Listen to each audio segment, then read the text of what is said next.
The Great Davos Con, How the Elite Sell Us Snake Oil and Call It Progress. Introduction, the trans fat analogy. Once upon a time, the Heart Foundation endorsed margarine packed with trans fats. Why? Because the producers were funding them. Fast forward to today, and the same playbook is in use. Replace trans fat with corporate greed and the Heart Foundation with Davos. Global elites gather under the pretense of fixing the world, while their real agenda is ensuring that nothing changes, except their bottom line. This paper examines this annual spectacle where the rich preach sustainability from private jets and pledge equality while hoarding wealth. The problem of corporate influence. Conflict of interest. Davos is rigged like a Vegas casino. The house always wins, and in this case, it's a fortress of corporations and billionaires. Climate change? Let's talk about profiting off carbon credits rather than holding polluters accountable. Wealth inequality? Focus on inclusive capitalism, a term that means nothing but makes CEOs feel good. Bias in agenda setting. Control the agenda, control the conversation. Davos is a corporate-sponsored echo chamber where real issues like labor rights and wealth redistribution are as welcome as a whistleblower at a board meeting. Case studies. Look at the push for public-private partnerships, which usually translate to the public taking risks while the private sector reaps rewards.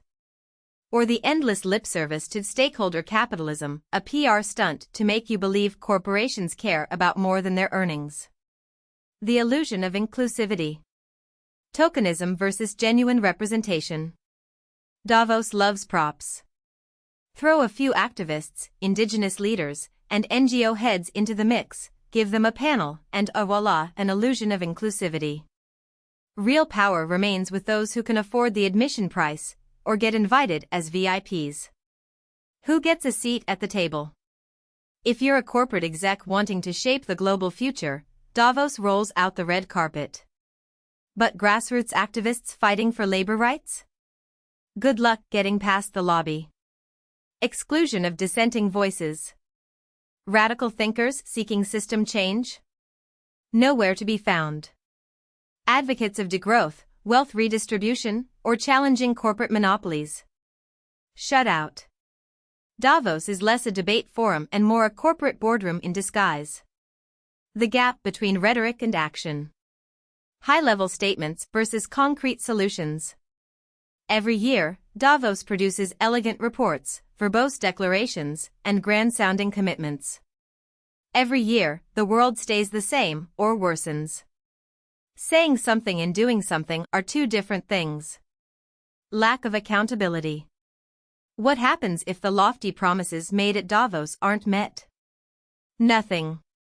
No scoreboard, no follow-up, no repercussions, just another round of TED Talk-worthy platitudes next year. Performative activism. Davos gives leaders the perfect opportunity to pose as saviors while doing nothing. Jeff Bezos pledging $10 billion to fight climate change is great, unless you consider his company's carbon footprint rivals a small country. The role of forums in perpetuating power structures. Reinforcing elite dominance. Davos is a members-only club where billionaires play policymakers. The same people profiting off the system are fixing it.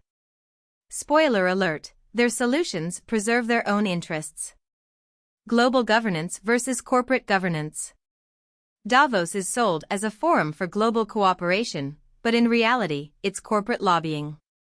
The real goal? Ensuring multinational corporations set the rules. The Davos Man critique.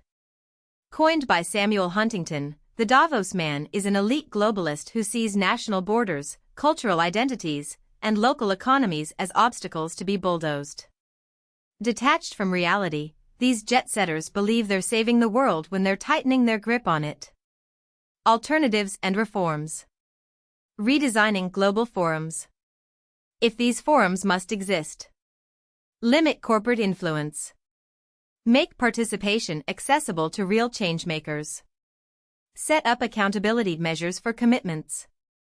Decentralizing global dialogue. Why should one elite event dictate the world's future? Power should be distributed across multiple forums, where voices from the ground, activists, workers, scientists, shape the agenda. Amplifying grassroots movements. Real change happens at the grassroots level, not at exclusive conferences. Global governance should shift focus from top-down corporate-led initiatives to community-driven solutions. The trans fat analogy, a call for transparency. Drawing parallels. Just as the Heart Foundation's endorsement of trans fats was a conflict of interest, Davos corporate sponsorship makes it impossible to take its solutions seriously. It's a classic case of the fox guarding the henhouse. Transparency and independence. For Davos to be taken seriously, it needs full disclosure of funding sources, independence from corporate influence, mechanisms to ensure decisions serve the global public, not just investors. Conclusion: it's time to call the bluff. The jig is up. Davos isn't about saving the world, it's about maintaining control. The illusion is wearing thin. The public is waking up to the fact that these elite forums are glorified networking events for the rich and powerful. Real global challenges will be addressed meaningfully only when we build independent platforms that prioritize people over profit. Until then, enjoy the show. It's the same every year, just with a different keynote speaker and slightly tweaked buzzwords.